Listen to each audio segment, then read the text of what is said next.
Why is my house not selling in the seller's market? If you're a homeowner looking to sell your house in today's seller's market, you might be wondering why your house isn't selling as quickly as you expected.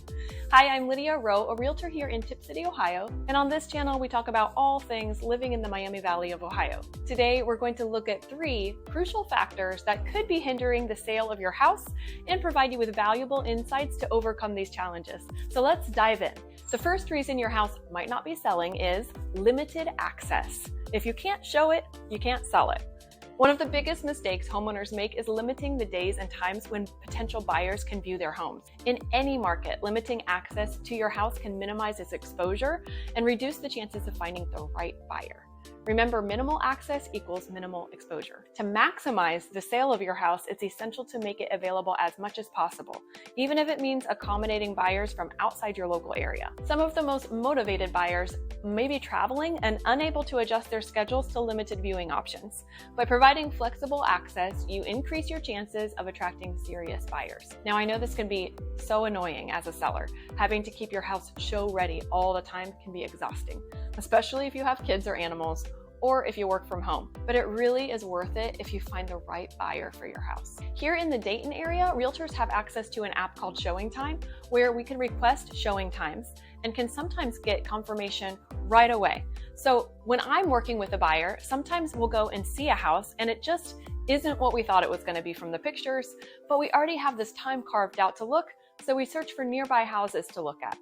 If your house is easily available, you can attract these buyers who are actively searching and maybe didn't notice your house before.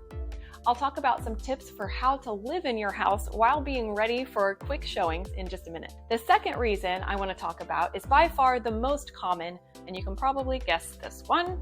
Yep, priced too high. You need to price it to sell it, not to sit. Pricing your home appropriately is crucial for a successful sale, especially in a competitive market. While it's tempting to push the price higher in hopes of maximizing your profit, overpricing can deter potential buyers and result in your house sitting on the market for longer than necessary. Just think about it. Say you'd be pretty happy to get $350,000 for your house, but you really think you could get $375,000 or even $400,000 for it. So you price it around $380,000, thinking you need room to negotiate. You just cut out an entire pool of buyers whose cutoff is $350,000, even though you'd be happy with that amount. So you might think, well, we'll just start at $380,000 and then just negotiate or drop the price. You can't negotiate with someone who isn't even looking at your house. And dropping the price is absolutely necessary if you put your house on the market and you don't get offers pretty quickly, especially in this market, but it can also be detrimental to your listing, as some buyers wonder if there's something wrong with the house the longer it sits. According to Jeff Tucker, senior economist at Zillow, sellers who price and market their home competitively shouldn't have a problem finding a buyer. With today's abundance of online tools and resources, buyers can easily compare prices and value. If your house is priced unreasonably high compared to similar homes, it may discourage potential buyers.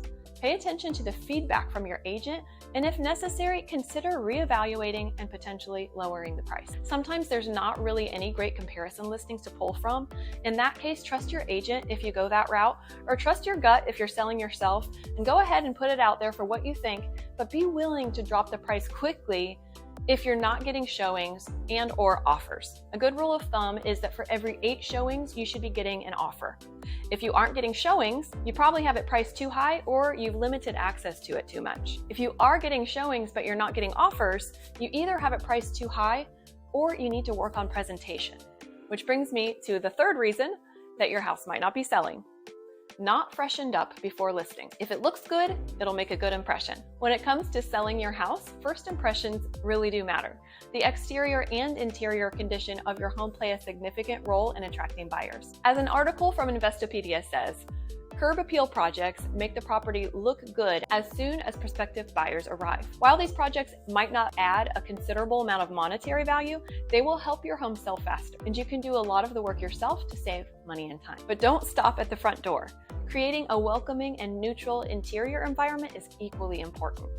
Remove personal items and declutter to allow buyers to envision themselves living in the space. A fresh coat of paint and clean floors can work wonders in rejuvenating a room's appearance. A few tips to keep your house show ready: have several large empty tubs available in a garage or closet that you can pull out and quickly clear off the counters and declutter floors. If you don't have a garage or closet, you can throw those tubs in your car when you have a showing. Also, as much as I love animals, a lot of potential buyers are seriously turned off by animal cages and litter boxes. If possible, take your furry friends with you when you clear out for a showing and place litter boxes and toys in your car or in the back porch or garage or something out of the way. If you want to know more about prepping your home for sale, check out my video that gives you tips to stage your home yourself like a pro. Remember, selling a house in a seller's market doesn't guarantee an effortless process. It's not just about sticking a sign in the yard. Limited access, overpricing, and neglecting to freshen up your home can all hurt your chances for a quick sale. If you have any questions about selling your home in the Dayton, Ohio area, don't hesitate to reach out, even if you're trying for sale by owner. I'd be happy to lend my expertise. And also make sure to be open to feedback from potential buyers. By addressing these challenges head on, you can increase the chances of selling your house for the best price within your desired time frame and with fewer hassles. If you found this information helpful, please give it a thumbs up and subscribe to my channel for more valuable insights on the real estate market here in Ohio. As always, if you have any questions or would like to share your experiences, feel free to leave a comment below. Thanks for watching, and we'll see you next time.